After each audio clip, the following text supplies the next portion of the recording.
सीखना सिर्फ काम पूरा करने के बारे में नहीं है, यह सोचने के बारे में है। जब छात्र अच्छी तरह सीखते हैं तो उनका दिमाग सक्रिय होता है। वे सवाल पूछते हैं, वे विचारों को समझने की कोशिश करते हैं, वे केवल काम खत्म नहीं करते बल्कि समझने की कोशिश करते हैं। कभी कभी सीखना शांत दिखाई देता है, कभी कभी यह बहुत व्यस्त लगता है, लेकिन व्यस्त होना हमेशा सीखना नहीं होता। एक उदाहरण देखें। एक छात्र बोर्ड से शब्द बहुत तेजी से लिख रहा है। उसका पन्ना भरा हुआ है, वह व्यस्त दिखता है, लेकिन अगर आप उससे शब्दों का मतलब पूछें तो हो सकता है वह न जानता हो। दूसरा छात्र चुपचाप बैठा है, वह धीरे धीरे पढ़ रहा है, वह रुकता है और सोचता है, वह फिर से पाठ को देखता है। यह छात्र कम व्यस्त लग सकता है, लेकिन वह सोच रहा है। यही सीखना है। सीखना उस चीज के बारे में है जो दिमाग के अंदर होता है, ना कि केवल वह जो हम देखते हैं। सीखना जल्दी करने के बारे में नहीं है, ये डर के बारे में नहीं है, ये चिल्लाए जाने के बारे में नहीं है। जब छात्र तनाव या डर महसूस करते हैं तो उनकी सोच सीमित हो जाती है। वे सवाल पूछना बंद कर देते हैं, वे कोशिश करना बंद कर देते हैं, वे गलती से बचने लगते हैं। इस स्थिति में असली सीखना बहुत कठिन हो जाता है। इसीलिए शिक्षक अक्सर शांत व्यवहार पर ध्यान देते हैं।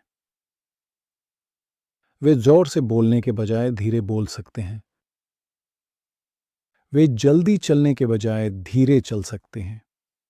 वे तुरंत प्रतिक्रिया देने के बजाय रुक सकते हैं। वे व्यवहार को नज़रअंदाज नहीं कर रहे हैं, वे सोचने के लिए सही माहौल बना रहे हैं। आपके काम भी इस माहौल को बनाने में मदद करते हैं। जब गलियारे शांत होते हैं तो छात्र कक्षा में सोचने के लिए तैयार होकर आते हैं।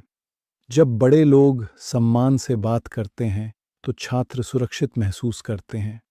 जब समस्याएं शांत तरीके से सुलझाई जाती हैं तो छात्र ध्यान लगाए रखते हैं। छोटे छोटे काम भी मायने रखते हैं। शांत आवाज़, धैर्य से इंतज़ार करना, विनम्र याद दिलाना, ये सभी बातें छात्रों को साफ सोचने में मदद करती हैं।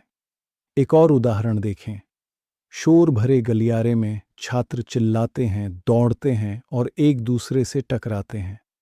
जब वे कक्षा में पहुंचते हैं तो उनका दिमाग उलझा हुआ होता है। अब एक शांत गलियारे की कल्पना करें। बड़े लोग मौजूद हैं, आवाज़ें धीमी हैं, चलने का तरीका शांत है। छात्र कक्षा में शांत महसूस करते हुए प्रवेश करते हैं। उन्हें अपना दिमाग तैयार होता है। सीखना जल्दी शुरू होता है और यह गहराई से होता है। जब आप स्कूल को शांत और सुरक्षित रखने में मदद करते हैं तो आप सीखने में मदद कर रहे होते हैं। हो सकता है आप पढ़ा नहीं रहे हों, लेकिन आप सोचने को सहारा दे रहे हैं। और जब छात्र साफ सोच पाते हैं तो वे बेहतर सीखते हैं। आप हर दिन इसे संभव बनाते हैं।